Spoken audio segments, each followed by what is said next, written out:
John, as you've put on the headline there, it's all about our gaming news, and it's Steam is reportedly getting classic PS1, PS2 and PS3 games.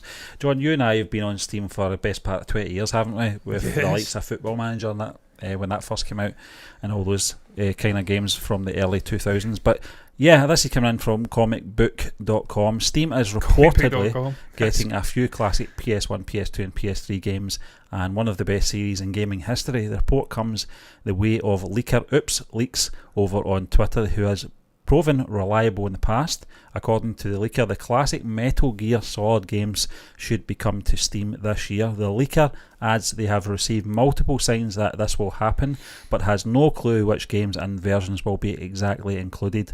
Unfortunately, this is the extent of the report. Why you keep talking then? But John, I'm not going to read anymore, because that was just the sort of the main point there. It was reports that obviously Metal Gear Solid is a series of games, which is really big games from the late 90s, when Coldplay came out, basically. I remember Metal Gear Solid. It was a game that I never had. One of my friends had it. I played it, loved it, but couldn't afford it. So never really got into it, but it looked incredible, John. Yeah, Steve, that was Hideo Kojima. And he's still making breaking games, if I can speak. Yeah. You had a stroke trying to say groundbreaking games. Yeah, it's quite a tongue twister. That's a sleeper. That'll catch you out. Try saying that and you're drunk. Groundbreaking games. Purple burglar alarm. I can say that. Fucking up, all you English people out there that like to slag Scottish people off. Purple burglar alarm. Fuck yous. I can't say burglary though. I just did. So I can. Yeah. But yeah, Hideo Kojima, this guy's been doing this for years and years and years. He's an absolute maestro in terms of storytelling and just what he's doing in that sort of industry. He's always produced games and stories that rival the biggest and best drama-driven or blockbuster Hollywood movies. Yeah. That's the calibre of the writing, that's the calibre of the video games that this guy produces. And he did it all the way back then with Metal Gear Solid. He's still doing it with the likes of, I'm blanking on the name, the one with Norman Reedus. Death Stranding. Yeah. That guy, I mean, just an absolute icon in the video game industry. Period. No one is even fucking near him. In my mind, the guy that did the Fable games is pretty good as well, but not on his level. Yeah. In terms of these games coming on Steam, Stephen, for a completionist, it's always a great thing. And I know the streaming side of things on Twitch, there will be a generation of people who've not got access to PS1s, PS2s, probably don't know how to make it work technologically to get it on stream. I know one of the guys I watch, 1030, he's got fucking Master System games streaming on Twitch. I don't know how he does it. I think he points it at a TV and it's incredible what he does. But he's like that. That guy is just a wizard with things like that. Most people aren't. So being able to get access to a classic sort of IP like this with all the games, I'm sure just for the people who stream on Twitch who have missed it. I was going to say, John, who is it aimed at? Is it for people from that era? Is it for new gamers that maybe come in? Well, if it's for the new gamers, if they're part of this inclusion, how do you think they will accept these games? Because one thing I've noticed from new gamers is they either go one way or the other, where they will go, these graphics are pretty dodgy, but the actual gameplay is probably the best out there compared to all these good looking games that we get now.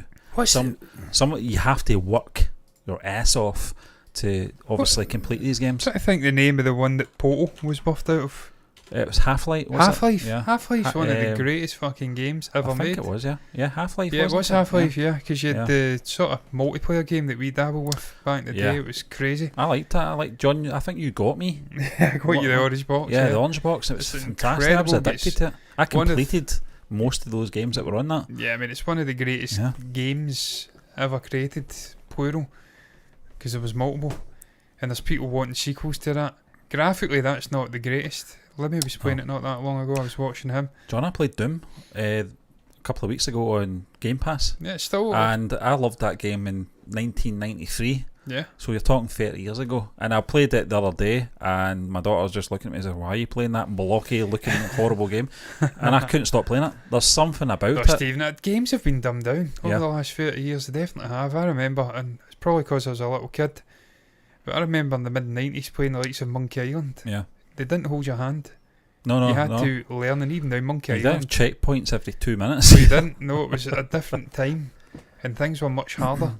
So much like what we speak about with TV shows and films, Yeah. where they didn't have access to big grand CG and technical sort of stuff, they had to make living, breathing sets and really make the writing pop.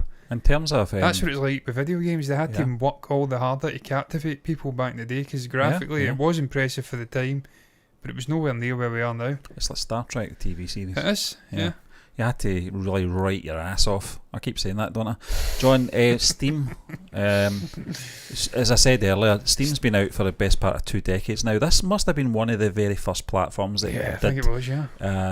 not so much streaming, downloading, wasn't it? You downloaded You still do, digital yeah.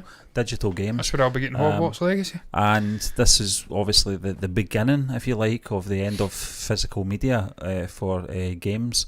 We talked about this at the start of the year as well, when we opened up the gaming news in terms of Game Pass and Steam, etc. But my memories with Steam was I thought it was fantastic because you could... It's the social side of it as well. You can add people, you've got the sort of a game like The Sims was ideal for this type of platform, and really just in Football Manager as well, because you could have that sort of multiplayer involvement, and as you said, the community. I think it had message boards as well. It still has, you've got the sort of reviewing thing, you've got all this. It's just a brilliant little platform.